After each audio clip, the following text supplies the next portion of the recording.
Siyata Dishmaya, Masechet Baba Metzia Daf Lamed Aleph. Nous commençons à la 14e ligne. Matzah Chamor ou Para. C'est ce que nous avons vu dans la Mishnah. Un homme a trouvé un âne ou une vache qui sont perdus, qui broutent dans un chemin. Ce n'est pas une perte. Mais si Chamor Vekelava Fouchim, c'est-à-dire si nous avons trouvé un âne et ce qu'il porte, Hafouchim, c'est-à-dire son poids, sa charge est à l'envers, ou Para, Ratsa ben Akramim, une vache qui court parmi les vignes, là c'est une Aveda. Alors la Gemara va se pencher sur cette partie de la Mishnah. Hagufa Kasha, la Gemara va poser une question, parce qu'il semblerait qu'il y ait une contradiction entre le diouk et ce qu'on peut déduire du début et ce qu'on peut déduire de la fin. Hamarta, tu as dit Matzah Chamor ou Para Roim Baderech. Si on a trouvé un âne ou une vache Roim, c'est-à-dire qui sont en train de brouter, ils marchent dans un chemin, Enzo Aveda, ce n'est pas une perte. Pourquoi ce n'est pas une perte? Parce que la bête marche lentement, Roim Baderech. Mais on pourrait déduire que si la bête court, à ce moment-là, c'est peut-être une perte. Alors que la suite de la Mishnah nous dit, si nous avons une vache qui court parmi les vignes.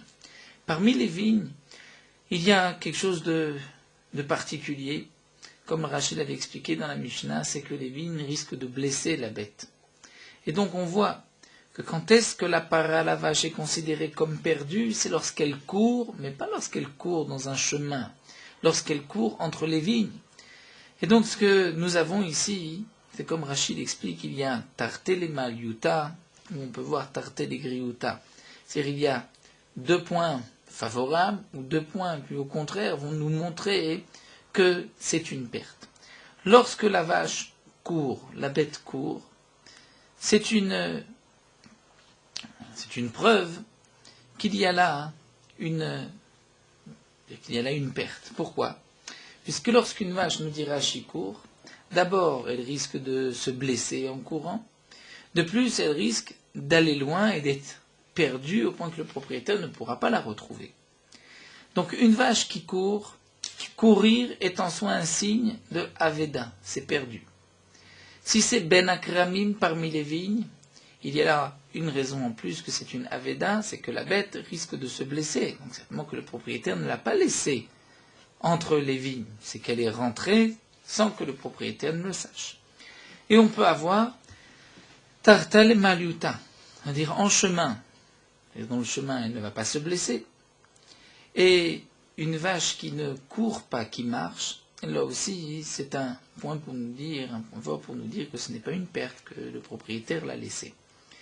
Et donc là la Gemara pose la question suivante. Tu nous as dit Matzah Chamor ou Para Roim Baderer, ce n'est pas une perte. Donc on voit, puisque c'est Roim, c'est-à-dire elle ne court pas, doucement, Baderer en chemin, Roim Baderer de loi Aveda. Parce qu'il y a Tartel et Maliuta, c'est-à-dire 2 points forts, 2 points qui viennent nous dire que ce n'est pas une perte. Mais s'il n'y avait qu'un seul point, Haratsa Baderer, si la bête court en chemin, là il y a une raison de dire que c'est une perte, puisqu'elle court, elle risque de s'éloigner, elle court, elle risque de se blesser. Donc on va considérer cela comme une perte. Ou bien Roa Ben Akramim, elle marche lentement, mais elle est parmi les vignes. Elle risque aussi de se blesser. Elle monte parmi les vignes, elle va se blesser à cause des vignes. Donc, tu peux déduire que quand est-ce que ce n'est pas une Aveda lorsqu'il y a Tarté 2 points forts, mais lorsqu'il y a 1 point, les Maluta, 1 point les Geruta, 1 point qui nous montre que c'est une perte. Alors là, on considère qu'il y avait Aveda. Pourtant, dans la Sefa de la Mishnah et ma Sefa, c'est marqué que la vache court parmi les vignes. Arezo Aveda, là c'est une perte. Pourquoi? Parce que Ratsa Ben Akramim, elle court parmi les vignes, où il y avait Aveda, où il y a 2 points. D'abord, elle court, mais aussi c'est entre les vignes. Ce sont 2 raisons de dire que c'est une perte. Ratsa Baderer, mais si la vache court dans un chemin, c'est vrai qu'elle court, mais elle ne court pas parmi les vignes. Ou bien Roa Ben Akramim, elle route parmi les vignes, elle ne court pas. Là on dira que Enzo Aveda, donc c'est le contraire de ce qu'on peut être médaillé que déduire de la Récha. C'est la question de la Gemara. Donc, que faut-il pour que ce soit une Aveda et pour que ce ne soit pas une Aveda, une perte? Est-ce que pour que ce soit une Aveda, même lorsqu'il y a seulement Chadal et Griuta, c'est suffisant de dire que c'est une Aveda, une perte, si elle court, n'importe où, ou bien si elle est entre les vignes, peu importe si elle court ou pas?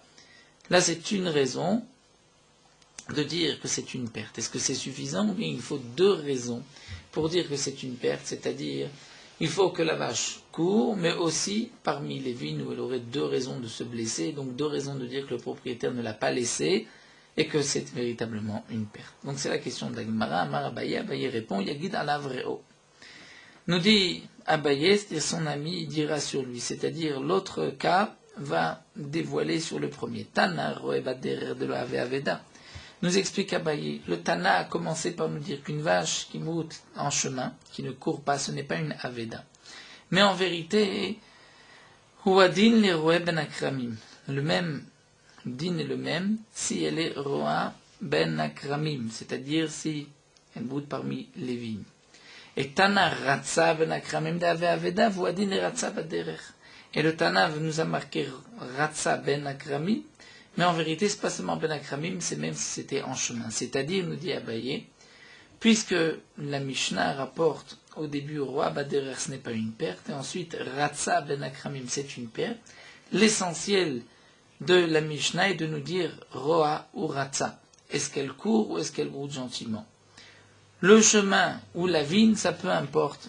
Si elle est Roa, peu importe là où elle est Roa, même Ben Akramim, ce n'est pas une perte. Mais si elle est Ratza, même en chemin, c'est une perte. Amar le Rava, mais Rava n'est pas d'accord. Rava lui dit, Yagid ala vreo. Alors, l'itne kilta, choshken chamirta, si vraiment le Tana n'a pas voulu préciser pour chaque cas, qu'est-ce qui va être la cause, la raison de la Aveda? Est-ce que c'est Ratza ou est-ce que c'est Kramim? Alors, nous dit Rava, si vraiment le Tana voulait nous enseigner que le principe tout dépend de Roa ou de Ratza, et donc du deuxième cas, Yagid ala vreo, on apprendra sur le premier. Alors le Tana nous dit Rava aurait dû enseigner l'itne kilta, ce qui est plus léger, choshken chamirta. Et on aurait déduit à plus forte raison ce qui est plus ramour, c'est-à-dire que le Tana aurait dû l'itne ratza baderer. Le Tana aurait dû commencer en disant si la bête court en chemin, d'ave avedala c'est une perte. Et donc j'aurais compris que choshken ratza ben akramim, qu'à plus forte raison si elle court parmi les vignes, il y a une raison en plus de dire que c'est une perte parce qu'elle va se blesser, donc le propriétaire ne l'aurait pas laissé. Velitne, et on devrait aussi enseigner dans la Mishnah, Roa ben akramim, lorsqu'elle moute parmi les vignes, de l'oave aveda, ce n'est pas une aveda, et j'aurais pu dire, Vecholshken roa baderer, plus forte raison, c'est en chemin. Donc nous dit Rava, si vraiment le Tana voulait nous enseigner d'un cas apprendre l'autre, il aurait dû nous enseigner, dire là où c'est calme, là où c'est simple, on nous dit Cholshken pour le chamour. Il aurait dû nous dire si elle court en chemin, ou si elle moute parmi les vignes, et on aurait compris que l'essentiel, c'est courir ou bien brouter doucement. Et là, Marava, donc Rava nous dit, il faut répondre différemment. Ratza, Ratza, Lokashia. On va répondre qu'il n'y a pas de contradiction entre la Recha, le début, et la Sefa de la Mishnah. Ratza, Ratza, ce qu'on avait voulu déduire, que si la bête court en chemin, d'un côté on voit que c'est une perte, d'un autre côté on voit que ce n'est pas une perte, Lokashia, ce n'est pas une question. Comment Rava va répondre? Hade apa le gabe davra, hade apa le gabe mata. Tout dépend si la bête se dirige vers les champs ou si elle se dirige vers la ville. Une bête court en chemin. Si elle se dirige vers le champ, c'est une aveda, elle s'éloigne. Mais si elle se dirige vers la ville, même si elle court, ce n'est pas une aveda. De même, roa, roa, nam lokashia. Il n'y a pas de contradiction. D'un côté, on a vu qu'une bête qui moute doucement, même ben akramim, parmi les vignes, ce n'est pas une aveda, et d'un autre côté, on a vu que Roa ben akramim, c'est une aveda, ce n'est pas une contradiction. Kan baveda de goufa, kan baveda de karka, tout dépend. Si on regarde par rapport à la bête, ou si on regarde par rapport au terrain. C'est-à-dire, dans avedat karka, lorsque la bête va abîmer les vignes, elle risque d'abîmer donc les vignes, le terrain. Qui katane Roa baderlo ave aveda, ce qui est marqué que lorsque la bête marche doucement en chemin n'est pas une aveda, et on a déduit que Roa ben akramim, si elle était parmi les vignes, même si elle ne court pas, c'est une aveda, il faudra expliquer avedat karka. C'est-à-dire avedat karka, si on regarde par rapport au terrain. Le terrain va être abîmé puisqu'elle route entre les vignes et elle risque d'abîmer les vignes, et donc il faut la sortir. Ce que nous avons vu que lorsqu'elle court parmi les vignes, c'est une aveda, et on aurait pu déduire que Roa ben akramim lo ave aveda, que si elle ne court pas, mais si juste elle se promène parmi les vignes, ce n'est pas une aveda. Là, il faudra dire Bavedat Goufa, lorsqu'on regarde par rapport à elle, par rapport à la bête. Donc parfois, je dois sortir cette bête pour la protéger elle, parfois je dois sortir la bête pour protéger les vignes du propriétaire de ce terrain. Et pourquoi la Gemara nous explique pourquoi c'est une Avedat Goufa, Deratza ben Akramim Miskava.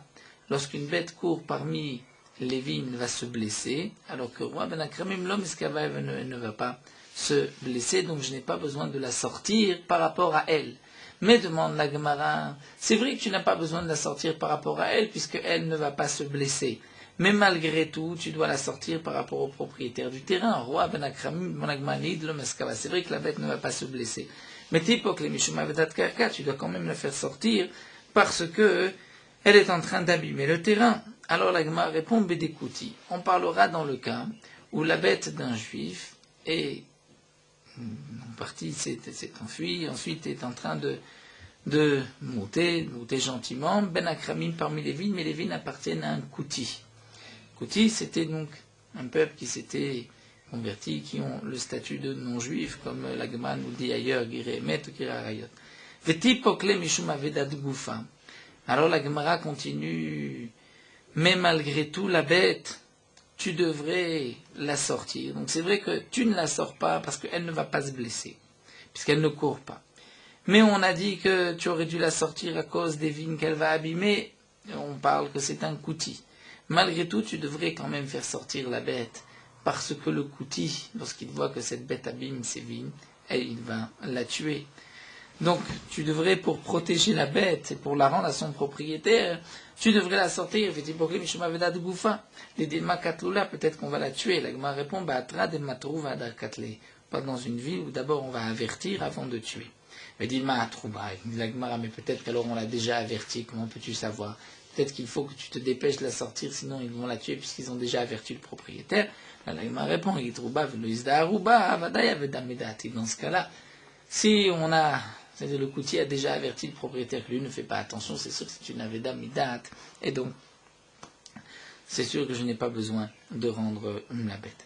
Donc si on s'en tient à la réponse de la Gemara, à la conclusion de Rava, c'est qu'on va expliquer la Mishnah ainsi. Rava nous dit, lorsque c'est marqué dans la Mishnah, para roin baderech, chamor ou para roin baderech, donc marche doucement, roin broute dans le chemin, ce n'est pas une aveda.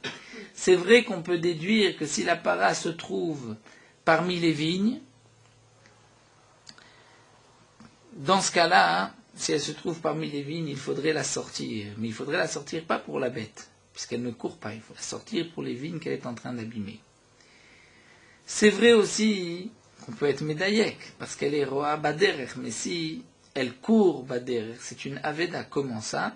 C'est lorsqu'elle se dirige vers le champ. Donc là, elle est en train de s'enfuir. Là, tu dois la reprendre. C'est ainsi qu'on est médaillek, la recha. La sefa, où c'est marqué que la vache court ben akramim. Et donc, on pourrait d'abord déduire que si elle court baderer, il n'est pas nécessaire de la rendre. Ça, on a expliqué, c'est lorsqu'elle court en direction de la ville.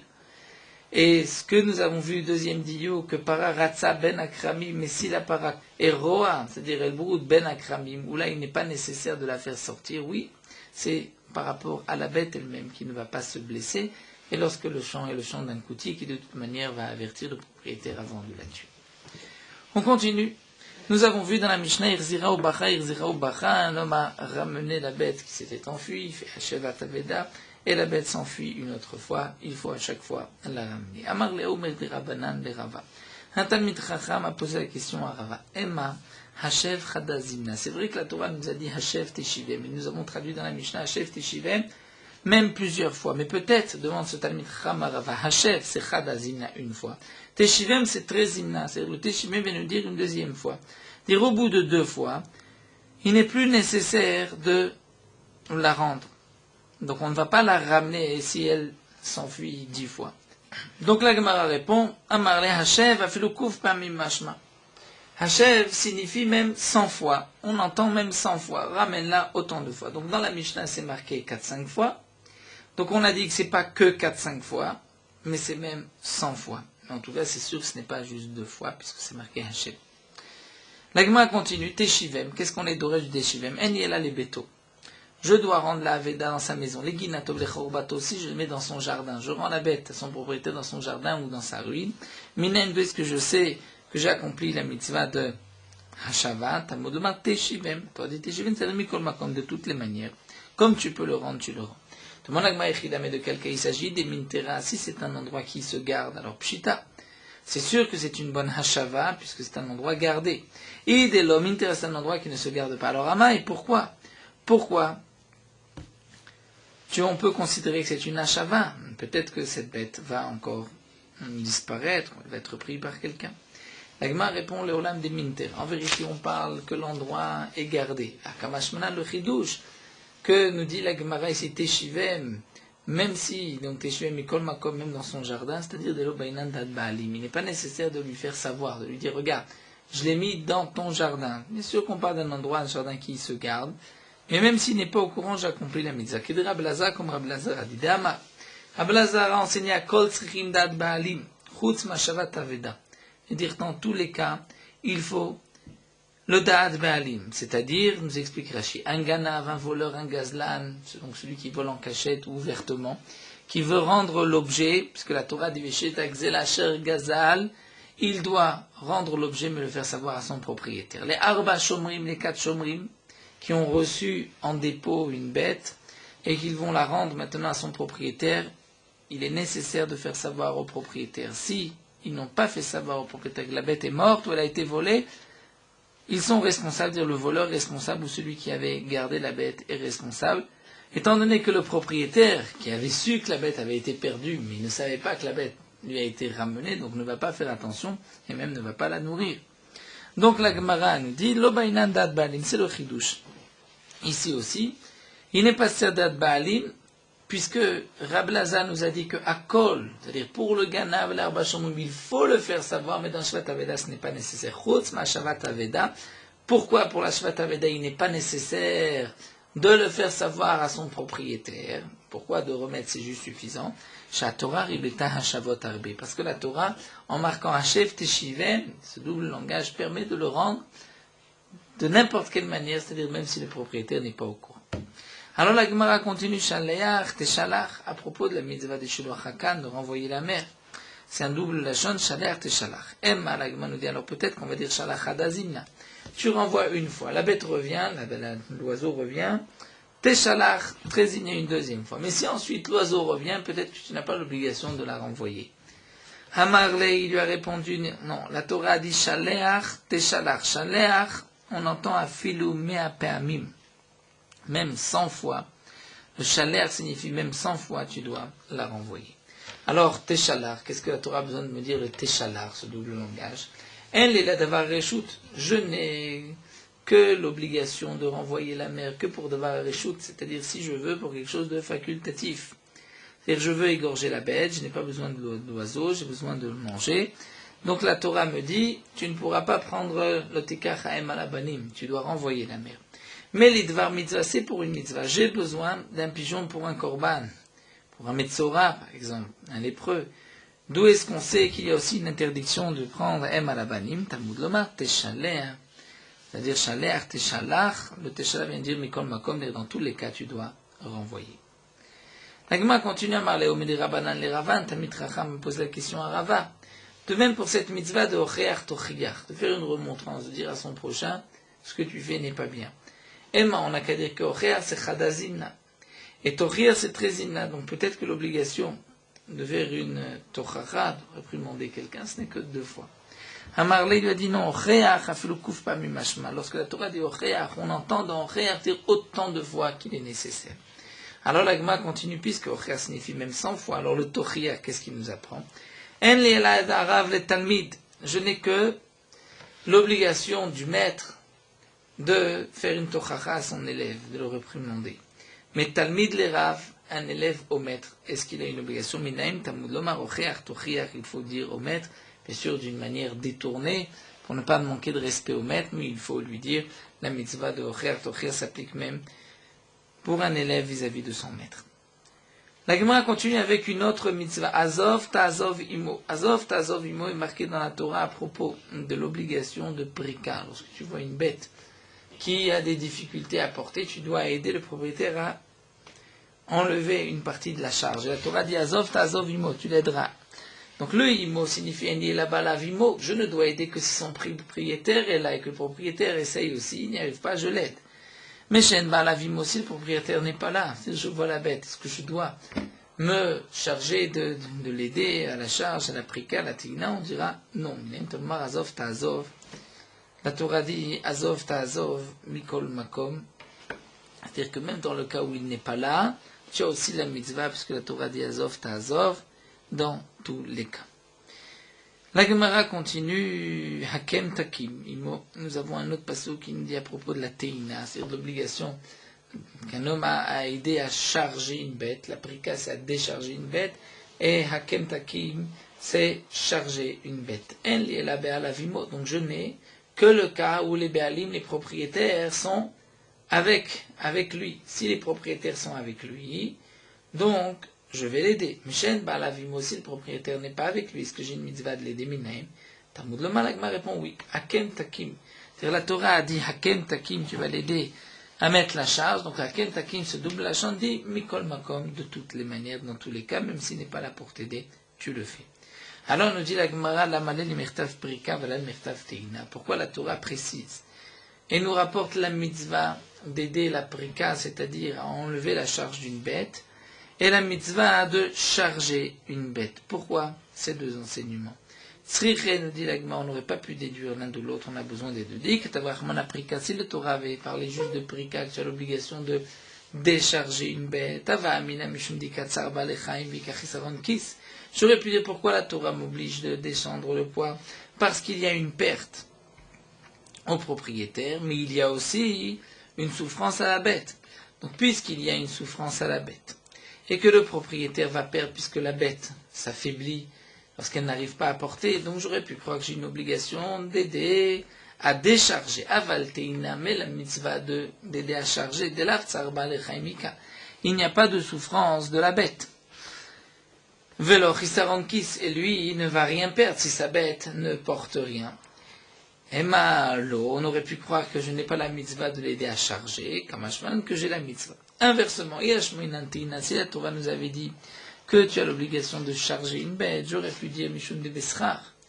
C'est-à-dire la charge d'une bête, on peut réclamer de l'argent pour cela, comme nous le verrons par la suite. Aval prika de Bechinam, mais nous enseigner que défaire le poids d'une bête gratuitement, ça je n'aurais pas pu l'apprendre de Teina, parce que Teina se fait avec de l'argent. Il faut être payé pour avoir l'obligation de mettre une charge. C'est-à-dire que la Torah nous dit, s'il te propose de l'argent, tu as la mitzvah de l'aider. Mais peut-être que Prika de Bechina. Mais alors, donc Tzricha, la Torah a besoin de marquer et Prika et Teina pour me dire que j'ai, dans tous les cas, l'obligation aussi bien de l'aider à charger une bête qu'à décharger une bête. Et l'Agma continue de Rab Shimon d'Amarav Teina Bechinam. Et d'Rab Shimon qui a dit que pas seulement la prika enlevée d'une bête, mais même mettre sur une bête, ça doit se faire aussi gratuitement, on ne peut pas réclamer de salaire. Comment va-t-il répondre? Et l'Agma répond, les Rab Shimon, l'homme et pour Rab Shimon, les psukim ne sont pas évidents. On ne sait pas est-ce que Azov, Ta'azov imo ou Hakem, Takim imo, quel est le passouk qui signifie aide-le à charger, quel passouk qui signifie aide-le à décharger.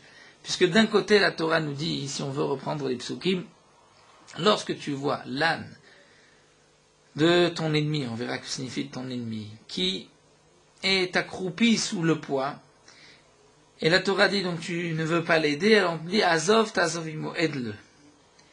Ensuite, la Torah nous dit, le tiret ramor echosharo noflim baderer, ne vois pas l'âne ou le taureau, ton prochain, tomber en chemin, et tu fermeras les yeux, mais hakem takim imo, tu dois l'aider à remonter la charge. Donc on voit que les psukim, en vérité, on n'entend pas particulièrement que ce passouk-là parle de la prika et l'autre de la teina. Donc c'est pour cela que nous dit Rabbi Shimon, on a besoin des deux psukim, parce que si je n'en avais qu'un, je n'aurais pas pu apprendre le deuxième din. Alors la Gemara continue, donc on va terminer dans les mots. Rabbi Shimon d'Amarav Teina Bechina Maïkalemima. Après Rabbi Shimon qui dit que la Teina se fait aussi gratuitement, donc qu'est-ce qu'on peut dire? Si on nous avait marqué juste la prika, on aurait pu apprendre la Teina. Rabbi Shimon, la Gemara répond l'homme et mekre. C'est-à-dire les psukim, on n'est pas sûr que ce soit ce passouk qui est la prika et ce passouk la Teina. La Gemara continue la même mirtav anetarté. Pourquoi nous enseigner ces deux obligations? Prika et teina. Charger une bête, la décharger. Pourquoi je n'aurais pas pu apprendre une de l'autre? Et de plus, nous dit la Gemara, Velam al mirtav aveda. Pourquoi ai-je besoin d'une de aveda? C'est-à-dire j'aurais pu apprendre d'une shavat aveda, de prika ou de teina, de dire regarde, la Torah t'ordonne de faire attention à l'argent de ton prochain, de ne pas charger la bête plus que ce qu'elle peut supporter, d'aider à défaire la charge de la bête. Donc peut-être que c'est évident que la Torah va te dire aussi tu dois ramener ce que ton frère a perdu. L'Agma répond non, j'ai besoin. Si la Torah avait dit les deux, Prika et teina, j'aurais dit pourquoi tu dois aider Mishum de Tzahara de Marai. Tzahara didaïta, parce que dans ces deux cas la bête souffre et le propriétaire souffre aussi. Comment le propriétaire souffre? Comment la bête souffre? Raji nous explique la bête qu'elle souffre, ça c'est évident, puisqu'elle est sous le poids. Et le tsar du propriétaire, parce que lui est là, et il ne peut pas, tout seul, charger la bête ou la décharger. Donc lorsque tu viens en aide, tu enlèves le tsar de la bête, le tsar de cet homme-là. Ava, l'aveda, mais si la Torah n'avait pas marqué le de l'aveda d'une perte, des tsara, des maraïta, des tsara, dida, l'eta, où là c'est vrai qu'il y a le tsar du propriétaire qui cherche cet objet, mais il n'y a pas de tsar de la bête. Elle ne souffre pas, donc Emalo, peut-être que je n'ai pas une obligation, comme Ashmanan que je suis khayab. Ici nous avons enseigné de la Veda que je dois rendre un objet, une bête que je trouve. J'aurais pu dire c'est parce que le propriétaire n'est pas avec cette bête. Donc puisqu'il n'est pas là pour se charger de la ramener, donc moi j'ai la mitzvah de la ramener. Mais les deux, c'est-à-dire les deux cas de Prika et Teina où le propriétaire est avec lui, puisque c'est marqué Imo dans la Torah. Donc peut-être Emalo, peut-être que je n'ai pas l'obligation de l'aider, et à lui de chercher des ouvriers. Donc, tzricha, le chidouche de la Torah, c'est que tu as une mitzvah de rendre un objet appartenant à ton frère juif, tu as une mitzvah de charger ou de décharger la bête lorsque la bête est accroupie sous le poids de ce qu'elle porte. La Gemara continue. Donc, nous avons vu des psukim où la Torah emploie un double lachon, Hashev, Teshivem, Azov, Ta'azov, Hakem, Takim. La Gemara continue, Mot, Yumat, Hamake. À propos de celui qui a frappé son frère et qui l'a tué, la Torah dit qu'il devra lui être condamné à mort. Et la Torah nous dit Hake mot yumat, dire mot yumat, il devra mourir. Hamake, celui qui a frappé, c'est un rotseach. Qu'est-ce que la Torah veut nous dire par ce mot yumat? Mourir, il va mourir. C'est pour nous dire il a bemita ktuvabo. Si la Torah avait marqué juste une seule fois yumat, j'aurais pu comprendre que tu dois le condamner à mort et le tuer par la mita qu'il mérite, c'est-à-dire par le saïef, l'épée, il va être décapité. Mais, minaim shemiata yechola mito bemita ktuvabo.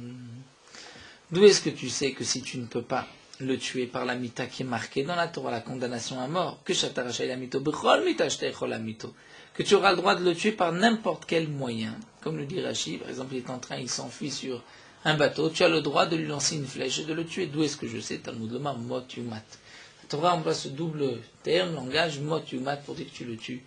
Mikol makom, par n'importe quel moyen. Haketake, à propos de la Iranidachat, de la ville, la majorité des habitants font Avodazara. La Torah dit Haketake, tu vas les frapper. Que signifie Haketake? En ilabe haka ktuva baem. Je n'ai que la haka'a qui est marquée à propos de la Iranidachat, où la Torah m'a dit tu vas les tuer les ficharev par l'épée minaim shiata yechola mitam haka ktuva b'mishtar shalaktam b'cholaka shtayechol. D'où est-ce qu'on sait que si tu ne peux pas tuer la Iranidachat par la mita qui est marquée dans la Torah, que tu as le droit de les tuer par n'importe quel moyen. Talmud Lomar, Haketake, Mikol Makom, ce double langage vient nous enseigner par n'importe quel moyen. Hashev Tashiv, un autre pasouk à propos du Abot, c'est-à-dire à propos d'un gage. Lorsque Rouven a emprunté de l'argent chez Shimon, Shimon va prendre un gage, et Shimon, nous dit la Torah, il va rendre le Abot, le gage, lorsqu'arrive le soleil, lorsque se couche le soleil. C'est-à-dire qu'il va rendre, s'il a pris un habit de nuit, donc le soir, au coucher du soleil, il doit lui rendre l'objet. Donc Hachef Tashiv, il doit lui rendre le vêtement. Enli, mais nous dit la Gemara, pourquoi ce Hachef Tashiv? Parce que Enli la Shemashkeno Birshut Bedim, je n'ai l'obligation de rendre que si ça a été pris avec la permission du Bedin. Mais lorsque ça n'a pas été pris avec la permission du Bedin, d'où est-ce qu'on sait que tu dois aussi rendre? Donc la Torah dit Mashkinot Birshut Bedim, Tamar Hachef Tashiv Mikol Makom, dans tous les cas. Et comme nous explique Rashi, Birshut Bedin, c'est-à-dire il vient crier au Bedin, le Bedin a envoyé des messagers à mandater du Bedin pour faire une saisie. Et donc là, la Torah dit, tu prendras. Mais si c'est Shelo Birshut Bedin, d'où est-ce que je sais que tu as l'obligation de le rendre aussi à Chef Tachif, Mikol Makom. On voit aussi Chabol, Tachbol. C'est-à-dire, la Torah dit, c'est-à-dire, si tu as pris en gage jusqu'au coucher du soleil, tu devras lui rendre. Donc, Rabol, Tarbol, un double langage, tu as pris en gage. Enli, pour nous enseigner, Enli, Lashmashkeno Birshut. Parce que je n'ai en vérité que le cas où je vais prendre un gage avec la permission. Avec la permission du Bedin, c'est-à-dire, un homme ne rentre pas chez son voisin prendre un objet, faire une saisie, s'il n'a pas la permission du Bedin. Mais Mashkeno Shelo Birshut Minai, si il a pris un mashkon sans la permission du Bedin, d'où est-ce qu'on sait que malgré tout il faut le rendre à tomber de la nuit? Ce double langage vient nous dire dans tous les cas. Mais en vérité, demande la Gemara, pourquoi j'ai besoin de deux psukim, puisque Chabol, Tachbol et Hachef Tashi, c'est en vérité dans le même contexte. Un pasuk me dit, Hachef Tashiv lo et avot, tu lui rendras ce que tu as pris comme gage. Et le pasuk dit, si tu as pris un gage, jusqu'au coucher du soleil, tu lui rendras. Alors la Gemara nous dit pourquoi c'est le psukim un pasuk pour nous enseigner le din, si tu lui prends un habit de jour où tu dois lui rendre le jour, et un pasuk pour me dire l'habit de nuit, tu lui rends la nuit. La Gemara continue, Patoach, Tiftar, et Yatralo, Ve'abet habitenu de Marsero asher ersalo. La Torah nous dit, à propos du pauvre, tu dois Patoach, Tiftar lui ouvrir. Pourquoi ce double langage? En li elale aniye irra. Je n'ai, c'est-à-dire si la Torah n'avait marqué que patoar et pas patoar tiftar, ou patoar ou tiftar, juste un seul mot, j'aurais pu croire que c'est seulement aux pauvres de ta ville, mais là, aux pauvres d'une autre ville que tu dois aussi donner de l'argent, talmuma, patoar, tiftar, mikol makom dans tous les cas. Naton titen, nous dit la Gemara, pourquoi ce double langage, naton titen? Parce que en la matana meruba, à propos de la tzedaka, si la Torah avait juste marqué naton ou titen, je dis que c'est seulement lorsque tu lui donnes une grosse somme, une belle somme. Matana moïtet, une petite somme minème, d'où est-ce que tu sais que tu dois aussi donner ta moudlman, naton titen, mikol makom, de tous les cas. À propos de la anaka, anek ta aniklo, à l'esclave qui sort de chez toi, où la Torah dit, puisque tu as eu la bracha grâce à lui, tu vas lui donner une partie, tu vas lui faire des cadeaux. Elle lit, mais je n'ai, pourquoi, on explique pourquoi ce double langage anek ta anik. Parce que si je n'avais eu qu'un seul passouk, j'aurais pu dire c'est seulement si la maison a eu la bénédiction grâce à l'esclave, donc là tu dois lui faire un cadeau manikim. Mais si vraiment le propriétaire ne sent pas que depuis qu'il a un esclave, les affaires ont mieux marché. Donc d'après la Torah, si on lit au passouk, on s'en tient au passouk, je ne suis pas obligé de lui donner, parce que la Torah dit, donne-lui de ce que Akadosh Baruch Hu t'a donné grâce à lui. Donc d'où est-ce que je sais que s'il ne m'a rien donné, que quand même j'ai fait une anaka, mais Thomas anek ta'anik, mikol makom dans tous les cas. Ved Rablaza ben Azaria, et l'agma continue d'après Rablaza ben Azaria, qui dit que non. Tamar nidbarech habayit biglalo ma'anikimlo. Si le propriétaire sent qu'il y a eu une bénédiction grâce à l'esclave, il a revenu, il a vu la bénédiction, là il lui donne, en sortant une anaka, il lui donnera des cadeaux, mais sinon, d'après Rabbi Lazar. Alors, le ta'anik, la mali, pourquoi la Torah dit anek ta'anik, c'est tout le langage. Et l'agma répondra d'après Rabbi Lazar ben Azaria, dibra Torah klashon ben adam. On n'est pas médaillé avec les léchonot. La Torah parle comme langage des hommes. Les hommes ont l'habitude d'utiliser ce double terme. On retrouve aussi Abet ta'abitenu. La Torah dit Abet ta'abitenu, c'est-à-dire dans le pasuk, tu lui ouvriras la main, et Abet habitenu, c'est-à-dire tu lui donneras même un prêt aux pauvres. Pourquoi ce double enchon Abet habitenu? Pour nous dire, je n'ai le cas d'une obligation, donc de tzedaka ou de lui prêter, seulement dans le cas où il n'a pas. Et lui, il ne veut pas recevoir de chez toi un cadeau. Donc la Torah dit, Amarmana, abet habitenu, cela veut dire, ten lo derech alva'a, donne-lui, sous forme de prêt, et là il l'acceptera. Mais qu'elle le dit, nieshlo, venorotze parnes, il a de l'argent, mais il ne veut pas utiliser cet argent, il veut ton argent. Alors d'où est-ce qu'on sait que tu as quand même la mitzvah, l'obligation de lui prêter? Mais n'imtanuma t'as habité, nous tu dois lui prêter, mais comme dire, le habet t'as habité nous vient dire que même s'il a de l'argent et il ne veut pas utiliser cet argent, mais il veut que toi tu lui prêtes et tu lui prêtes. Seulement quoi? Nous explique Rashi, après le décès de cette personne-là, tu viendras récupérer ton argent. Mais la Torah te demande maintenant de lui donner. La Gemara continue. Rabbi Shimon qui lui a dit Damar Yeshlo Venorotsid Parnes En Niska Kino. Rabbi Shimon a dit que si un homme a de l'argent, il ne veut pas utiliser cet argent, il veut ton argent, là tu ne t'occupes pas de lui. Alors t'as habité nous la Mali, pourquoi ce double langage? La Gemara répond Dibra Torah Klashon Ben Adam. Torah reprend le terme, comme les gens ont l'habitude de parler. Donc on voit qu'il y a deux tzadatim de dire est-ce qu'on est d'Oresh lorsque la Torah utilise un double langage ou pas. La Gemara continue sur la Mishnah, Yabatel minasela lo yumal oten lisela noten loscharo kepoel. La Gemara reprend ce que nous avons vu donc dans la Mishnah. Si son travail, l'arrêt de son travail pour prendre cet objet réclamait un sela, c'est-à-dire c'était l'équivalent d'un sela, et donc il a ramené l'objet, il ne pourra pas dire au propriétaire donne-moi un sela, mais il lui donnera scharo kepoel. Comme un poël batel. La Gemara demande qu'est-ce que cela signifie. Donc d'abord nous avons une braïta qui dit poël batel, comme un ouvrier qui est au chômage. Demande la Gemara maïke poël batel, que signifie comme un ouvrier qui s'arrête. Il n'était pas batel. Au contraire, il s'occupe maintenant d'aller ramener l'objet. Ce n'est pas que poël batel. Dans la Mishnah, on comprend ainsi. Un homme travaille pour tant d'argent, mais il a un travail qui lui demande des efforts. Donc ce travail qui demande ses efforts, on va essayer d'imaginer, la demi-heure, il va recevoir 50 pour ce travail qui lui demande des efforts.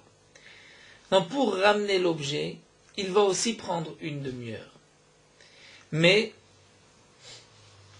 il va moins se fatiguer. Donc qu'est-ce qu'il va dire? Puisque je t'ai rendu, j'ai perdu une demi-heure de mon travail, donc donne-moi 50. On lui dira non, parce que c'est vrai que tu as perdu une demi-heure de ton travail, mais quand même tu ne t'es pas fatigué. Donc puisque tu n'es pas fatigué, on te payera juste le prix du poël batel, c'est-à-dire de celui qui n'a pas voulu faire ce travail, qui s'est arrêté pour faire un travail plus petit. Donc là, la Gemara, pour nous expliquer cela, nous rapporte que nous avons une Mishnah Braïta qui nous dit, il lui donne comme un poël batel. Et donc un poël batel, la Gemara avait entendu dans poël batel, c'est-à-dire comme un poël qui ne fait rien. Et donc la Gemara dit, mais là, il ne fait pas rien, quand même il ramène l'objet, seulement c'est moins dur que son travail qu'il faisait habituellement. Donc on devrait lui donner en vérité la différence. Amar Abaye répond et explique que poël batel shel otam melacha, comme un ouvrier batel qui ne travaille pas, shel otam melacha de batel mina, de ce travail qu'il aurait dû faire et qu'il ne fait pas. C'est-à-dire, nous explique Rashi combien un homme est prêt à prendre, et pour ne pas recevoir le salaire qu'il aurait dû faire, qu'il aurait dû recevoir pour un travail difficile, et là il ne va pas se fatiguer, combien est-il prêt à prendre pour ne pas se fatiguer? C'est-à-dire que s'il travaillait pour 50, et qu'aujourd'hui il est prêt à recevoir 20 et ne pas se fatiguer, donc on lui donnera 20, c'est donc le poël batel shelotam melacha d'après Abaye. Imeshab beddin matne bifnem, s'il y a un beddin, il devra, devant le beddin, poser ses conditions pour pouvoir récupérer son argent par la suite de son arrêt de travail. La Gemara nous rapporte que Issour et Rav Safra, Avidiska Be'ada Adadé, ont fait une affaire ensemble, et Azal Rav Safra, il devait partager la somme, et Rav Safra était palag le belodate de Issour. Et il a été partagé, prendre sa part, mais il n'était pas devant Issour, et sans que Issour ne le sache. Mais il l'a fait devant deux personnes, pour être sûr que l'évaluation et le partage est équitable. Mais Atelekamed Rabba Baravuna. Donc bien sûr, Issour n'était pas d'accord, ils se sont présentés devant Rabba Baravuna. Amarle, Rabba Baravuna dit à Rav Safra, Zil Aïté Tlata, apporte 3 personnes qui vont dire des palakta kamayou que tu as partagé devant eux. Ou bien Iname, tu vas amener très migotlata, 2 parmi ces 3 qui ont vu que tu as partagé devant eux. Veiname très saadé des palakta be'ape betlata. Ou bien tu nous as amené 2 témoins qui ont vu que tu as partagé devant 3 personnes. C'est-à-dire en 2 mots, tu dois faire un partage devant 3 personnes. Ou bien tu nous amènes ces 3 personnes, ou 2 des 3, ou 2 qui ont vu les 3. Mais si tu as juste partagé devant 2 personnes, ce n'est pas bon, puisque peut-être qu'il y a eu une erreur, donc on ne fait pas confiance. Amarle, il lui a dit, Menalechaha, qui t'a dit qu'il faut 3? Amarle lui dit, Detnan, puisque c'est marqué, Miesham Beddin Matne Bifneem. En Beddin Bifnemi Yatne, Shelo Kodem. La Mishnah nous a dit, s'il y a un Beddin, il va poser ses conditions devant le Beddin pour récupérer son argent. Sinon, alors, Shelo Kodem, il ne va pas ramener l'objet. Donc tu vois qu'il faut un Beddin, une force de 3. Amarle lui a dit, Midame, ce n'est pas la même chose. Hatam de mafik mamona mehayu motiv la bainan Beddin. Là-bas, où il enlève l'argent de l'un et il donne à un autre, là nous avons besoin d'un Beddin. C'est-à-dire là-bas, où c'est marqué Imiesh Beddin Matne Bifneem, c'est-à-dire il veut prendre de l'un pour donner à celui qui s'est arrêté de travailler, là il nous faut 3 personnes. Mais ici, Avalacha dit des chaclés. Ici, Rav Safra a pris sa part, et pour prendre sa part, il n'est pas nécessaire d'avoir 3 personnes, c'est juste Gilou Milta Be'almao. C'est juste pour savoir combien il y a, combien on évalue pour bien partager. Et bien, très saguelé, 2 personnes sont suffisantes. T'es dans la preuve. Dites-nan, c'est marqué. Une veuve peut vendre. Rachid nous explique qu'une veuve qui nourrit des biens des Yitomim peut vendre pour pouvoir manger, même si elle n'est pas devant le Beddin. Elle peut vendre chez l'Obufne Beddin. Et Rachid nous dit à condition qu'il y ait 2 personnes qui ont vu qu'elle ne va pas vendre à un prix inférieur au taux normal pour ne pas faire perdre les Yitomim.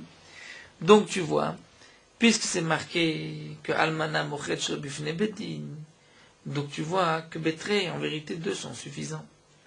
Amarle Abaye, mais Abaye lui dit, Vlav Mitmar Allah, n'est-ce pas que nous avons dit dessus, Amar Avise Baminu, mais Rav Nachman, Almana Enatzra Beddin Shel Mumrim, Vatzra Beddin Shel Idiot. On avait précisé au nom de Rav Nachman que l'almana, la veuve, c'est vrai qu'elle n'a pas besoin d'un Beddin, elle n'a pas besoin d'un Beddin de 3 compétents, mais bien sûr qu'elle a besoin d'un Beddin de Idiotot, au moins de 3 Chachamim simples. Et donc, il faut, pour pouvoir évaluer, pour être sûr que l'évaluation se fait comme il faut qu'il y ait 3 personnes. Donc, Issour et Rav Safra qui étaient associés, qui devaient partager. Et Rav Safra a partagé devant 2 personnes. D'après la conclusion de Dagma, ce n'est pas suffisant. Il fallait partager devant 3 personnes. Voilà, nous arrêtons ici à Matzah Barefe. Nous poursuivons avec Merot Halacha Daf Lamed Aleph. La mitzvah de prêter s'applique pas seulement pour prêter à un pauvre, mais aussi à un riche. Puisque le riche a aussi parfois besoin d'emprunter de l'argent ou des objets qu'il n'a pas, et au moment où il a besoin de cet objet, c'est une mitzvah de lui prêter. C'est aussi une mitzvah de causer un profit ou une ana'a, un bienfait à son prochain par des paroles, aussi de lui donner un bon conseil, et cela fait partie de Gemilut Chassadim. Malgré tout, lorsque se présentent devant nous 2 personnes, un riche et un pauvre, et qu'on ne pourra pas prêter aux 2, il y a une priorité aux pauvres. On donnera d'abord été ani aux pauvres avant le riche. Même si le cœur pousse plutôt à prêter aux riches, puisqu'on est plus sûr de retrouver cet argent par la suite, et que parfois aussi il peut y avoir un retour avec le riche, malgré tout, la mitzvah de prêter aux pauvres a priorité sur le riche, et donc il ne faut pas faire attention à ces sentiments de sécurité par rapport aux riches, et il faudra donner priorité aux pauvres.